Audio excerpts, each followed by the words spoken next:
Hi everyone, I am here today with a really fun no-sew journal idea that I found on YouTube. The channel I was watching is called Thrifty Day, and I'll put a link down below to the video, but it's not one I'm familiar with, but I thought this way of making a journal was really fun and worth a try, and it might be really great for beginners who really just don't want to deal with poking any holes through the spines and things like that. So you could do it with like a cereal box, but I had the perfect color of book cover that I've been wanting to use. This is just one of the Reader's Digest condensed books, and I really like them because they're a great size. These will actually fit the 5x7 double page layouts that we have in a bunch of our kits. So I really love that about these. And they're easy to deconstruct. So I already deconstructed this one. And let me give you a rundown of how I do that. I don't like to do it on video because I have to twist it really carefully to make sure I don't poke through. And it's just not great to video. But obviously this used to be stuck right in here. And I get an X-Acto knife. And let's see if I can show you from top. And then I just very carefully just work through that with my X-Acto knife. If you can come down like that so your blade is kind of facing away from this cover that you're trying to keep intact. So once you get going on it, you can kind of work at it from that way so your blade is actually facing out and cutting from the inside out. And it's not hard. You just have to be cautious to not cut through the cover. So I did that, and look at these beautiful marbled in inner cover pages. They have a name, I can't think of it, but they're just really beautiful. And this journal has a lot of purples and pinks, so it's going to be perfect. Let me run through a couple of other supplies. I am going to use a glue gun. She does on the video, and I don't usually glue gun my journals, and I don't think you have to. I think you could use like a ton of art glitter glue or maybe Mod Podge in the place of the hot glue, but I'm going to try it. I am using some baker's twine. You'll see where that comes in, but this is just a very compact baker's twine. You could also use embroidery floss. You could probably even use your waxed thread if you already have that. Let's see, and my Mod Podge. Oh, I have a piece of chipboard that I have cut, and I've tried out and make sure it's gonna fit in here. It's a tiny bit. Let me zoom up a little bit so you can see. It's a tiny bit smaller than that spine space, so there's plenty of room for that to open and close and fit into that space. So, oh yes, and my fabric. I have 2 pieces of fabric. These are going to go here and here respectively. So they just need to be as tall as your journal, maybe a hair less. So I actually still need to cut mine down, but I wanted to remember to tell you that, so I left it. A hair less, and then maybe, 3/4 to an inch wider than the spine. And it doesn't really matter. I did do pinking shears on the edges to hopefully help with fraying, but it's going to be Mod Podge down, so really you won't have to worry about that. Let's go ahead and just cut these right now while we're at it, just so I don't forget and then get in the thick of things and get myself into some trouble. So I'm going to bring it down just maybe 1/8 of an inch, and then I'll cut along this purple line. I'm cutting them both at once. It's a pretty thin fabric. Should be pretty doable. There we go. So just a hair shorter. All right, and we are ready to start. So the very first thing we're just gonna do is we're just gonna Mod Podge this baby right in to that journal along this spine through the center. So I'm going to go ahead and give this a good glue down. making sure to give it a solid coverage. Now this is such thick cardboard material for this cover that I'm not worried about the Mod Podge warping it. So I'm not gonna be shy about how much Mod Podge I put on there. I'm gonna go ahead and get a nice solid coverage, but not let it be runny either. I don't want it to be running. So I got that on. I'm gonna kind of go through and clean up any glops that I have. And then we're gonna go ahead and put that. Oh, I did cut one slightly more narrow than the other. Let's see. All right, so we want this one in. This is the slightly more narrow. It was awesome because I was going through my fabric scraps and I had the exact right size that I needed. Now I should tell you, on hers, her fabric was a little wider, but these were close enough, and so I thought, okay, I'm gonna make them work. I'm just pushing that down with my bone folder because it'll help me get it really pushed into those crevices there.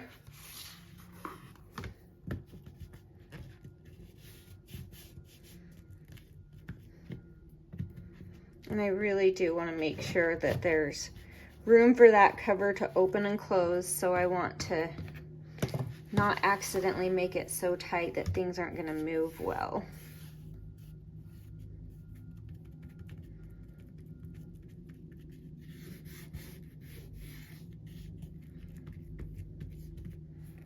All right, and I'm just filling along all the edges, maybe add a hair of glue down, just really make sure that we have that down.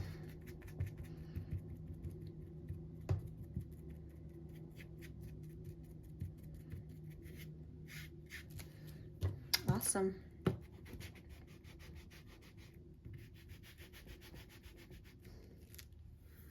I'm gonna have to wash my bone folder after this one, but it'll be worth it.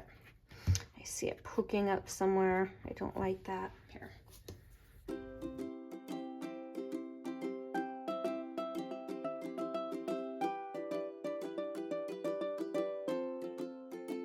There we go. That better stay. Okay. So next we have this piece. And what we're first going to do is we're going to glue this side of this down. And I'm going to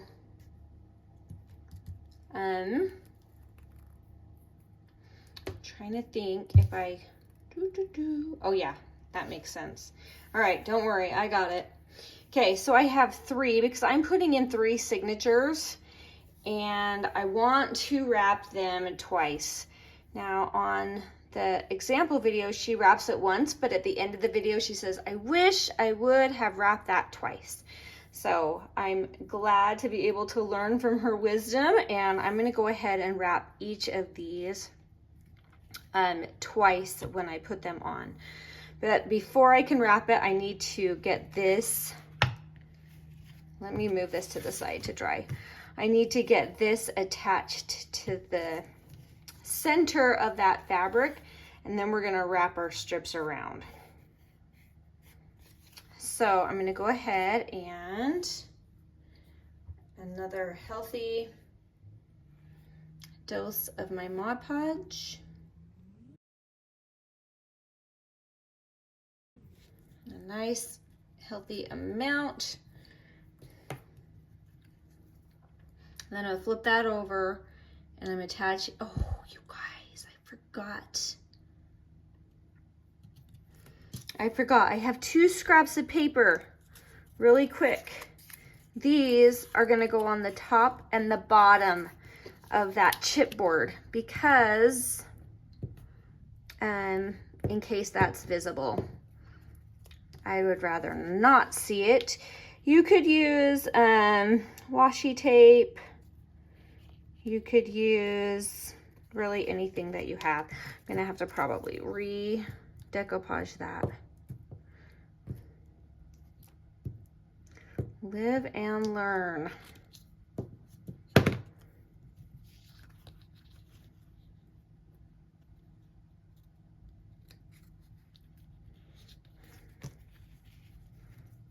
All right, let's just give it a whole nother coat.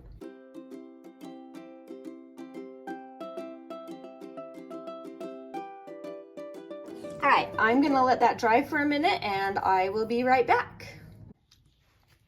Okay, everyone, I'm back. This is pretty much dry, and this is where we're at.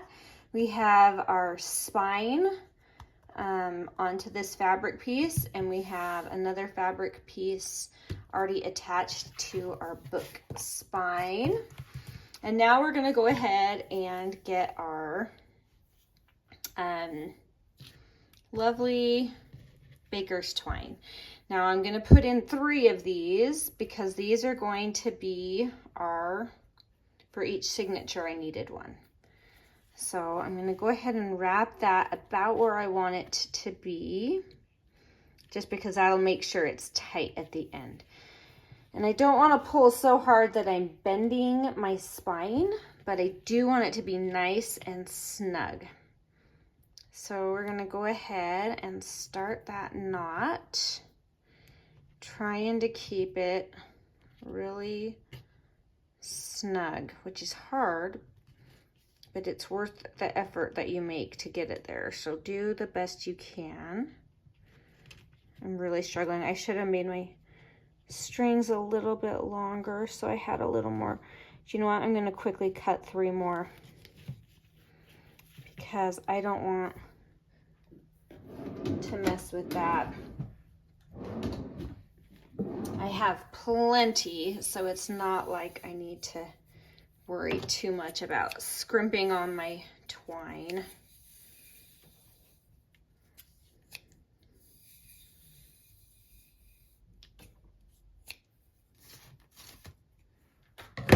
All right, there we go. This will be better. Let's try that again. Here we go.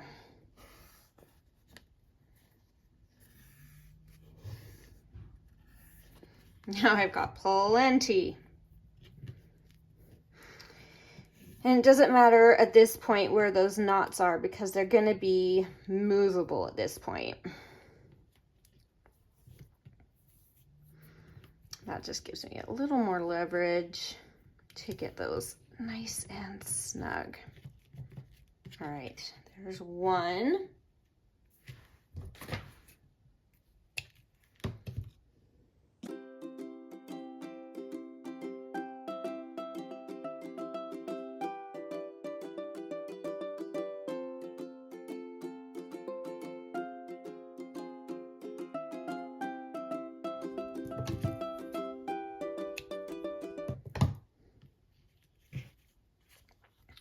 All right, there we go. So we have all 3 now sewn in, and I kind of spaced them in the areas that you would expect, kind of cutting that board into fourths.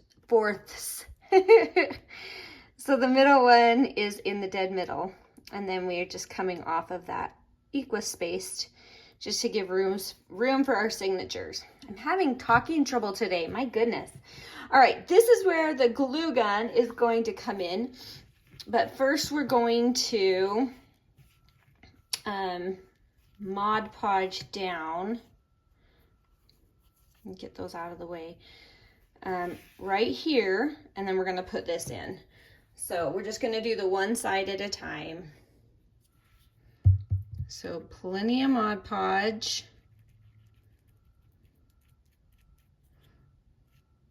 Brushing off all the excess, but getting clear up to the top and getting in there. All right, now I'm just going to be putting this, I'm going to get my strings to come on this side because I don't want them to get caught up in that. I'm going to go ahead and come down, find that center, make sure my spine is in the center, and then I'm going to go ahead and push that fabric down.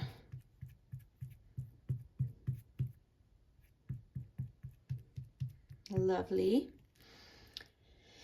Next, I'm going to just pop that open.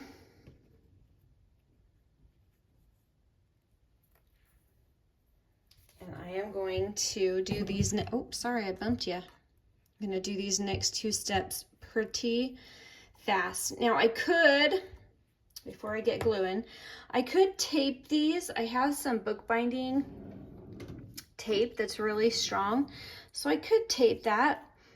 I think with the hot glue, we're going to be just fine. It'll kind of hold everything down. So I'm not going to worry about it, but if you are worried, you can tape them all in place first. But I really think it's going to be just fine. I'm trying to decide which one's faster to dry, the hot glue or my Mod Podge. I'm going to do my hot glue because if the Mod Podge isn't dry, doesn't hold, I can just pull that edge up and then do it later. So we'll probably just do that anyway. And I do have an extra stick, so don't worry. So extra care around those knots. Get an extra lump of glue there to really hold those. And extra glue around the bottom.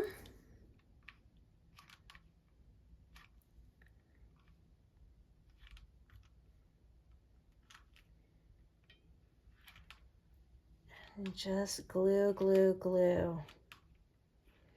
Having to push that other stick in. I'm using the mini glue stick, but you could use any. It really doesn't matter. Just getting tons of glue in there.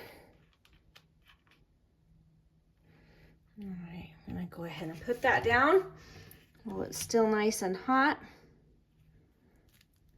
And give that a good press. I'm getting my bone folder to get in the crevice right there.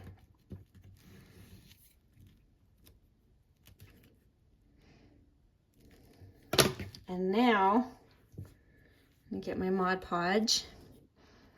I'm really squishing that down in that crease. Getting plenty of glue.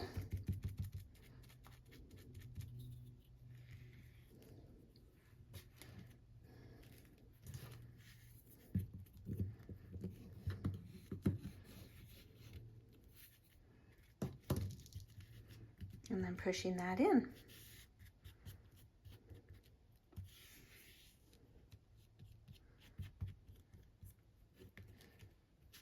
Awesome.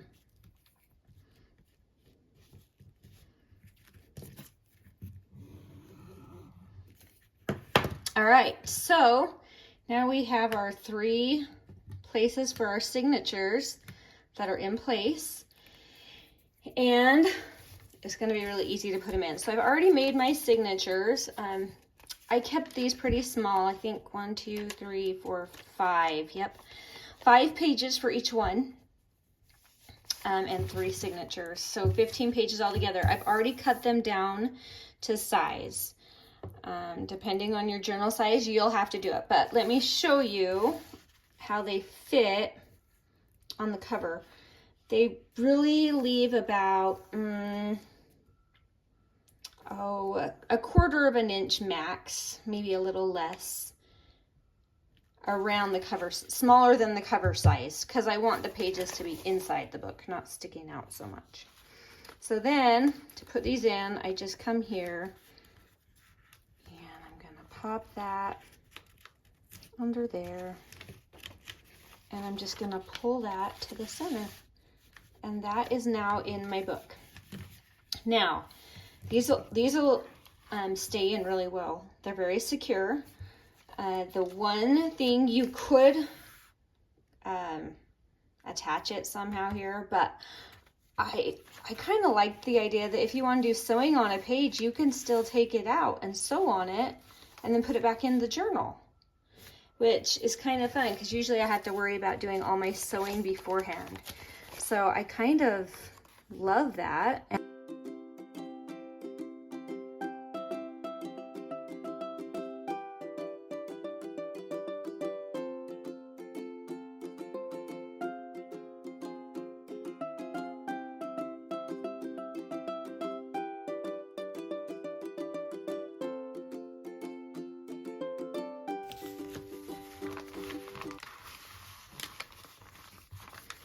Those got kind of misaligned there. There we go. But they just lined right back up when they got there. Awesome. Okay, so there is the journal. And I can kind of walk you through that, but it's such a great idea for a beginner to be able to do this. You can feel them shift just a little as you turn those pages, but it's not bad at all. They feel very secure. I'm not worried about them coming out. Look at this coffee dyed paper, you guys. Isn't that cool? I had like I think it was an old shirt, like a lace an underneath tank top that I used to have. Anyway, it worked really well with the coffee dyeing. So this is the journal we're going to be decorating for this month. I'm really excited to get this one going. So if you want to try a new method, this one seems like it's going to be really fun and really effective. I'm excited to give it a go. So there you have it. No-sew journal. All right, give it a go. Let me know how it goes, and we will talk to you soon. Bye.